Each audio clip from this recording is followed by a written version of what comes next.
بنا کر بھیجا. بولے سبحان اللہ. ہم سنی مسلمان ہیں، ہمیں اور آپ کو چاہیے کہ اپنے نبی سے محبت کرے، عقیدت رکھے. نبی کی محبت ہی ایمان کی اصل ہے. اگر اس میں ہو خامی سب نامکمل ہے. اعلیٰ حضرت امام احمد رضا خان فاضل بریلوی نے جب عشق رسول میں ڈوب کر اپنے قلم کو اٹھایا تو کیا ہی خوب لکھتے ہیں، وہ کیا جدو کرم ہے شہ بدہا تیرا، وہ کیا جدو کرم ہے شہ بدہا تیرا، نہیں سنتا ہی نہیں مانگنے والا تیرا، فرش والے تیری شوقت کا علو کیا جانے، خوش روا عرش پہ اٹھا ہے فریدا تیرا.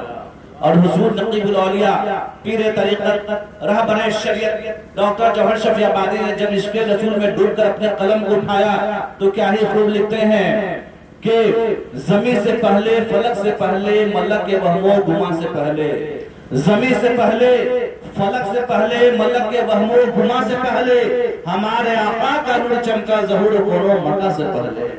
اور خدا نے ان کو بنایا افضل، خدا نے ان کو بنایا افضل، نبی کامل رسول اکمل. خدا نے ان کو بنایا افضل، نبی کامل رسول اکمل، امام اول، امام و آخر، تمام وہم و گما سے پہلے. اور پھر ارشاد فرماتے ہیں کہ آسمان تیرا ستارہ کچھ اور ہے، اے آسمان تیرا ستارہ کچھ اور ہے، آنسو کا قطرہ آنکھ کا تارہ کچھ اور ہے، جوہر درے حبیب پہ جا کر تو دیکھنا، طیبہ کے وادیوں کا نظارہ کچھ اور ہے. تو حضرات، وہ خالق کائنات نے اپنے نبی کو تمام عالمین کے لیے رحمت بنا کر کے بھیجا. وہی قرآن مقدس جو تمام علوم میں دین و دنیا کا مخزن و منبع ہے، انسانی جبلی فطری صداقتوں کو جگمگاتا ہوا انسانوں میں محبت، مروت، مراسمت، اخوت اور بھائی چارگی کا درس دیتا ہے. یہی وجہ ہے اسلام کبھی سماج کو توڑتا نہیں ہے بلکہ ٹوٹے ہوئے ہردے کو پریم سے جوڑتا ہے.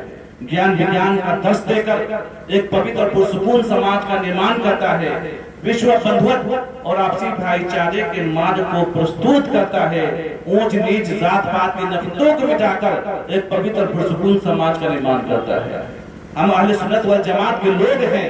ہمارا یہ صدیوں کا طریقہ رہا ہے کہ غم کا ماحول ہو یا خوشی یا بوجھ ہو یا بچے کی پیدائش کی خوشی ہو یا شادی بیاہ کا موقع ہو، ہم محفل میلاد کا انعقاد کرتے ہیں اور انشاءاللہ قیامت تک کرتے رہیں گے. بولیے سبحان اللہ. اس کی بڑی فضائل ہیں، برکات ہیں.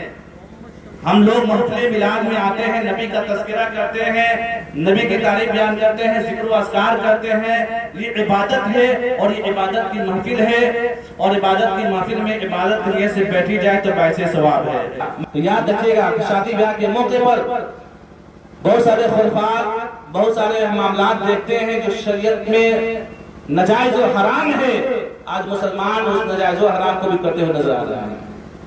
غور کیجیے، ہمیں اور آپ کو چاہیے کہ مسلمان ہیں، ہمیں اپنے نبی کی اتباع کرنی چاہیے. شریعت کی سویلائزیشن، سبھیتا، سنسکرتی کے اعتبار سے جو اسلام ہمیں اجازت دیتا ہے، ہم کو اسلامک دائرے کے اندر رہ کر ہمیں ہر کام کرنی چاہیے، ہر کام کرنی چاہیے. لہذا بچے کی پیدائش سے لے کر جوانی، بڑھاپے تک اور زندگی گزارنے میں جو بھی مراحل درپیش آتے ہیں، ایک ایک چیز کو خالق کائنات نے واضح طور پہ ہمیں بتا دیا کہ زندگی کے معاملات جو بھی ہو، کس معاملات میں کیا کام کرنا ہے، کس طرح کام کرنا ہے، ہر چیز کو ہمیں بتا دیا گیا.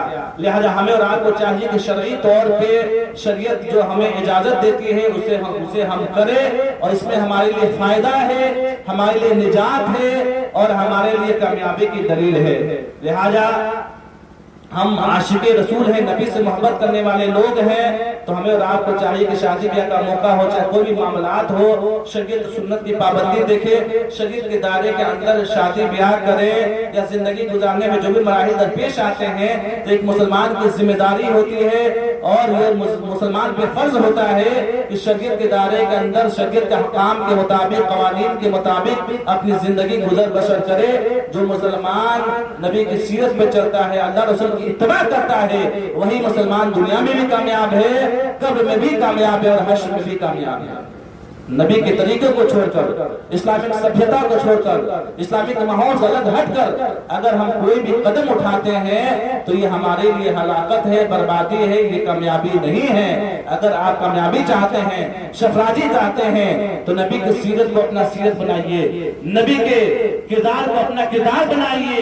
یہ دنیا فانی ہے، دنیا ہمیشہ ہمارے اور آپ کے ساتھ رہنے والی نہیں ہے۔ جو ہماری نیکیاں ہیں، کار خیر ہے، یہی ہمارے لیے کامیابی کی دلیل ہے۔ دنیا میں بھی عزت کا ذریعہ ہے اور آخرت کی کامیابی کی دلیل ہے۔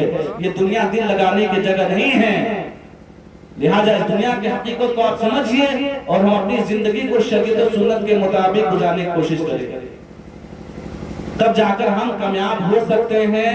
اور اللہ رسول کی اتباع کرنا، پیروی کرنا ہی ہمارے لیے کامیابی کی دلیل ہے۔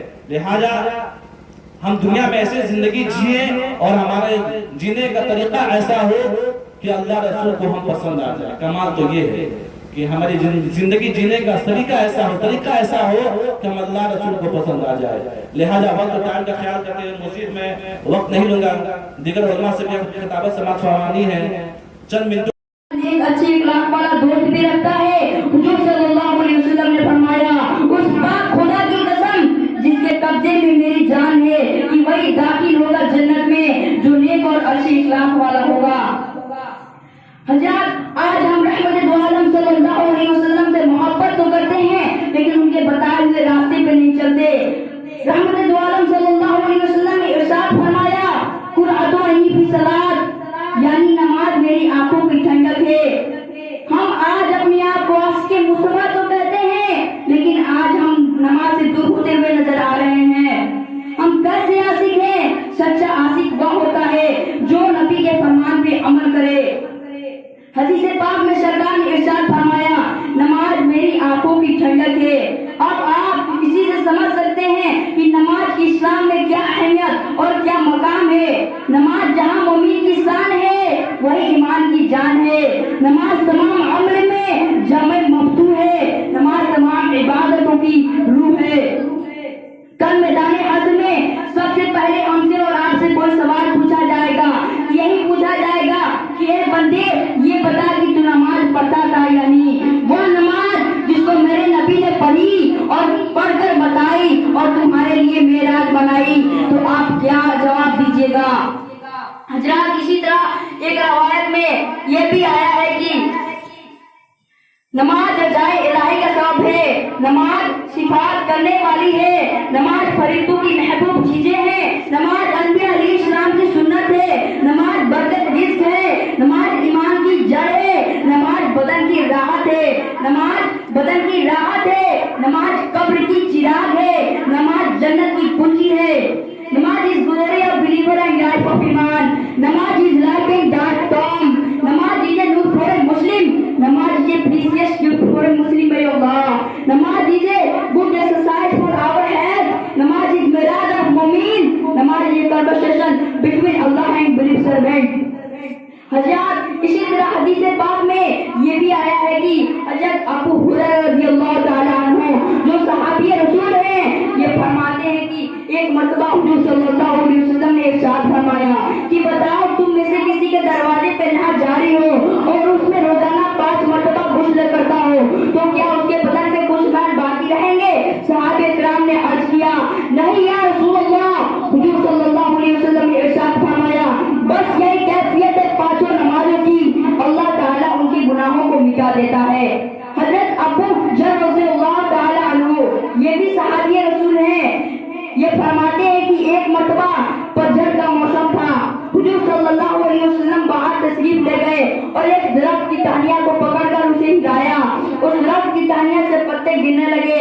آپ صلی اللہ علیہ وسلم نے فرمایا، اے ابو ذر رضی اللہ تعالیٰ عنہ، حاضر ہوں یا رسول اللہ۔ حضور صلی اللہ علیہ وسلم نے فرمایا، جب کوئی بندہ خالص دل سے اللہ کے لیے نماز پڑھتا ہے تو اس کے گناہ اس طرح جھڑ جاتے ہیں جس طرح اس درخت کی ٹہنیاں سے پتے جھڑ رہے ہیں۔ حضرات، ایک روایت میں یہ بھی آیا ہے کہ جب صاحب الاولاد شیار الفلاح صلی اللہ علیہ وسلم نے آسمانوں کی سیر فرمائی تو پہلے آسمان کو یہ عبادت کرتے دیکھا کہ وہ ذکر الہی میں مشغول ہیں، دوسرے